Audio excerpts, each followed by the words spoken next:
Everyone, welcome to our channel Nitesh Tiwari e learning. और आज की इस वीडियो में हम सॉल्व करने वाले हैं हमारा pre board examination class 12th का इंग्लिश एग्ज़ाम, जो इवनिंग शिफ्ट का पेपर है। ठीक है, तो आइए शुरू करते हैं। तो हमारा फर्स्ट जो क्वेश्चन है वो है रीडिंग सेक्शन। ठीक है, सेक्शन ए है रीडिंग सेक्शन। इसके अंदर हमारे अनसीन पैसेज आते हैं। तो इसका फर्स्ट क्वेश्चन हमारा देख लेते हैं हम। फर्स्ट क्वेश्चन है what is the Amazon rain forest commonly refer to as, यानी कि अमेज़न रेन फॉरेस्ट को कॉमनली क्या कहा जाता है। तो इसका आंसर आपको फर्स्ट पैराग्राफ में मिल जाएगा और इसका आंसर है लंग्स ऑफ द अर्थ, यानी कि अमेज़न रेन फॉरेस्ट को बोला जाता है लंग्स ऑफ द अर्थ। और यही हमारा सेकंड क्वेश्चन है what creates the dappled mosaic effect on the forest floor. तो इसका आंसर हमारा हो जाएगा B, sunlight filtering through the canopy. ठीक है, तो फिर आता है हमारा third question, how do indigenous tribe relate to the forest. इसके 4 ऑप्शन हमें दिख रहे हैं और इसका ऑप्शन बी करेक्ट हो जाएगा। बच्चे ने सारे सही लगाए हैं, बी को छोड़ के। इसका आंसर हमारा बी है। ठीक है, फिर हमारा fourth question, find the synonym of the word untouched from para 3 of passage.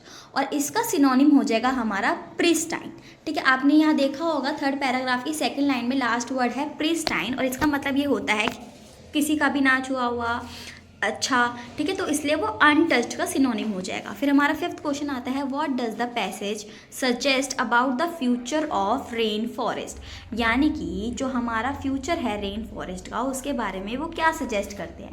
तो सिंपल है, आपको ये पैराग्राफ में आंसर मिल जाएगा कि जो फ्यूचर है रेन फॉरेस्ट का वो बहुत अच्छा है, ये हमारी इकोनॉमी के लिए अच्छा है, इकोनॉमी के लिए अच्छा है, एनवायरनमेंट के लिए अच्छा है, ये हमारे एनवायरनमेंट के बहुत सारे कार्बन डाइऑक्साइड को एब्जॉर्ब कर लेता है।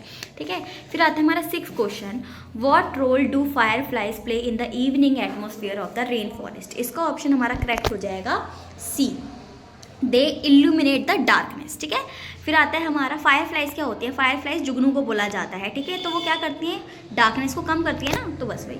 फिर आता है हमारा seventh question, how does the passage portray the relationship between all living things. ठीक है, इसका आंसर आपको मिल जाएगा फिफ्थ पैराग्राफ में, as we stand at the cross road the choice we make today will determine the future of the vital ecosystem. ठीक है, यहाँ पे आपको मिल जाएगा सेवन्थ का आंसर।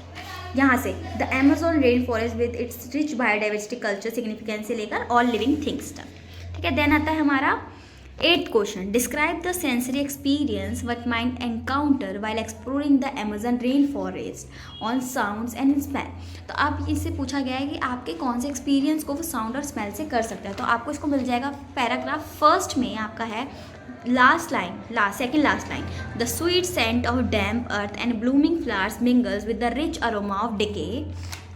फिर आपका मिलेगा आपको सेकंड पैराग्राफ की first line, as you venture further the sound of forest came alive, यानी कि जो भी वहाँ पे एक्सपीरियंस करने जाएगा उसको हर चीज़ की स्मेल मिलेगी, फ्लावर्स की, ठीक है, ट्रीज़ वगैरह सबकी स्मेल मिलेगी, और साउंड्स किसकी मिलेगी, बहुत सारे फॉरेस्ट एनिमल, इंसेक्ट्स, इन सब, ठीक है, बर्ड्स वगैरह। ठीक है, फिर आता है हमारा 9th question, discuss the importance of indigenous knowledge of the prevention of Amazon forest as presented in the passage.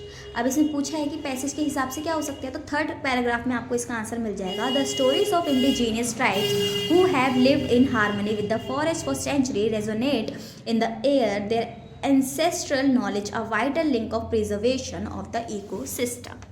फिर आता है हमारा 10th question, assertion and reasoning का। असर्शन एंड रीजनिंग में आपको क्या करना पड़ता है, असर्शन यानी कि हमारा जो क्वेश्चन है उसको रिलेट करना पड़ता है रीजनिंग से। क्या इसकी वजह से ये होता है, सिंपल ये। तो हमारा असर्शन क्या है, the Amazon rain forest is critical for the health of planet.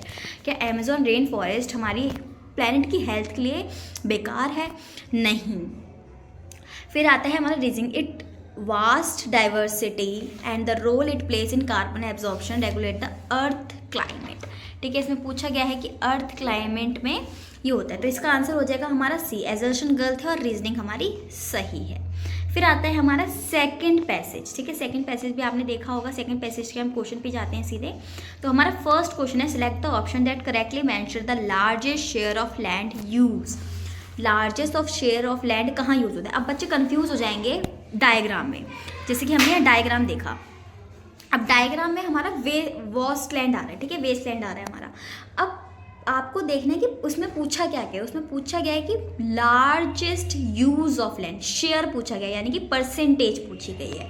ठीक है, तो जो बच्चे वेस्ट लैंड लगा के हैं वो गलत है, क्योंकि इसका आंसर है हमारा B, all types of agriculture lands including fallow lands, क्योंकि वेस्ट लैंड हमारा लार्जेस्ट एरिया कवर कर रहा है, परसेंटेज नहीं दे रहा, परसेंटेज हमारा बी दे रहा है। ठीक है, फिर आता है हमारा सेकंड क्वेश्चन,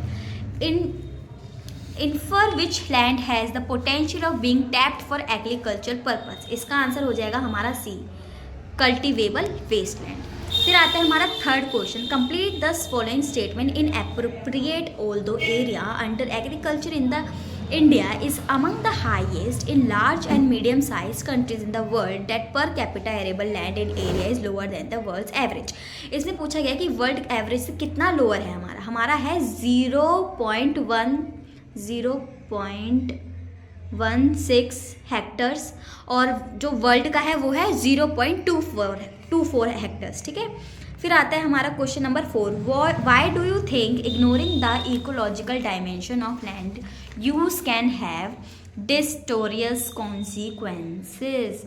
ऐसे कॉन्सिक्वेंसेस हो सकते हैं, तो इसका आपको मिल जाएगा सेकंड पैराग्राफ में आंसर है, third last line, the land use pattern besides having economic implications has also important ecological dimension which if ignored can have disastrous consequences. ठीक है, फिर आता है हमारा question number 5, which factors contribute to increase demand for land. कौन से factors ने increase किया था लैंड्स की डिमांड को, तो आपको ये फर्स्ट पैराग्राफ में ही मिल जाएगा।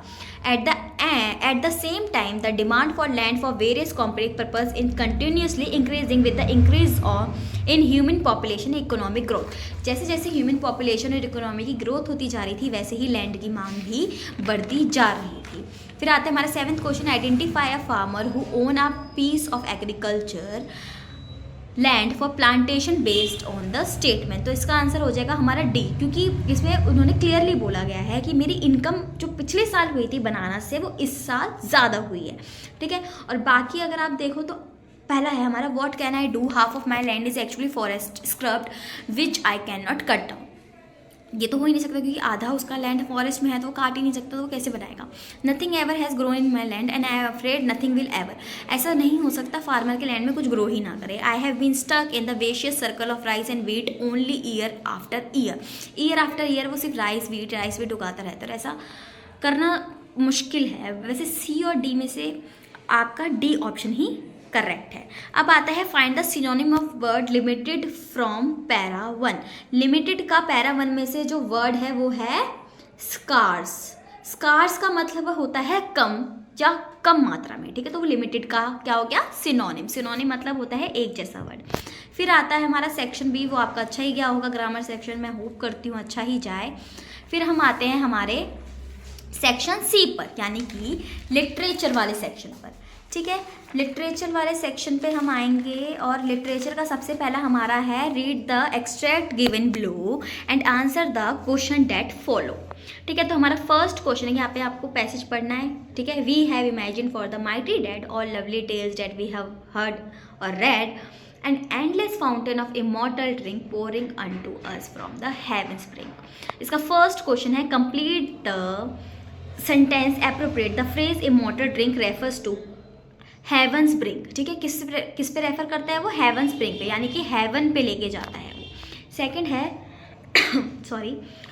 है all lovely tales evoke the feelings of। क्या फीलिंग्स इवोक करते हैं, इसका आंसर हो जाएगा ए, सैडनेस एंड नॉस्टैल्जिया। ठीक है, आप कभी पुरानी बातें सोचते होंगे, कभी कभी आपको ओवर थिंकिंग भी होती है, इसलिए सैडनेस एंड नॉस्टैल्जिया।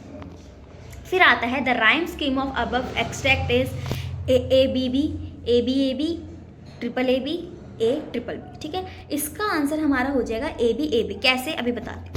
जैसे कि हमारा ये वर्ड है डैड ड्रिंक। ठीक है, तो डैड और ड्रिंक हमारा ए हो गया, बी हो गया। ये वर्ड डैड के लिए हमने ए यूज़ किया है और ड्रिंक के लिए हमने बी यूज़ किया है। वहीं पे रेड और ब्रिंक आ गया, तो रीड के लिए हम यूज़ करेंगे ए एंड ब्रिंक के लिए हम यूज़ करेंगे बी। तो A B and A B. ठीक है, फिर उसके बाद आता है हमारा fourth question, state whether the given statement is true or false. हमें बताना है कि जो गिवन स्टेटमेंट हमें दी गई है वो ट्रू है या फॉल्स है। The poetic device use in the line an endless fountains of immortal drink pouring us from the heaven's brink is imaginary. इसका आंसर है फॉल्स, इमेजिनरी नहीं है वो, ठीक है। Why are the tales considered an endless fountain of immortal drink. क्यों considered किया गया है इसको endless fountains of immortal drink के लिए, ठीक है। What is the meaning of mighty dead. Mighty dead का मीनिंग क्या होता है? माइटी डेड का मीनिंग होता है कि बहुत मुश्किल से किया जाने वाला या फिर बिल्कुल ही ख़त्म, ठीक है। इसके अंदर वो क्या बोलना चाह रहा है? इसके अंदर कवि ये बोलना चाह रहा था कि हम ड्रिंक वगैरह करते हैं, उसके बाद हम हेवन में पहुंच जाते हैं और वो अपनी पुरानी यादें भूलना चाहता है, ठीक है। अब है हमारा 8th question, read the given extract and answer the follow, ठीक है। आपको ये पढ़ना है और इसके बेसिस पे आंसर करना है। तो why did Charlie ask for 2 tickets. क्योंकि उसको लगता था कि उसके पास जितना मनी है उससे 2 टिकट्स आ जाएंगी, एक आने के लिए एक जाने के लिए, ठीक है। और इसलिए उसने 2 टिकट्स मांगी थी।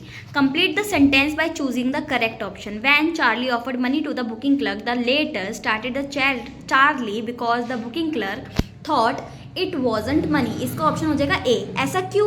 क्योंकि उस टाइम जब चार्ली जिससे टिकट लेने गया था उस टाइम चलते थे पुराने नोट, यानी कि पुरानी करेंसी चलती थी, और चार्ली के पास कौन सी थी? Modern currency. तो जैसे उसने मॉडर्न करेंसी दी तो क्लर्क को लगा कि ये तो पैसे हैं ही नहीं, ठीक है, इसलिए उसको देखने लग गया था।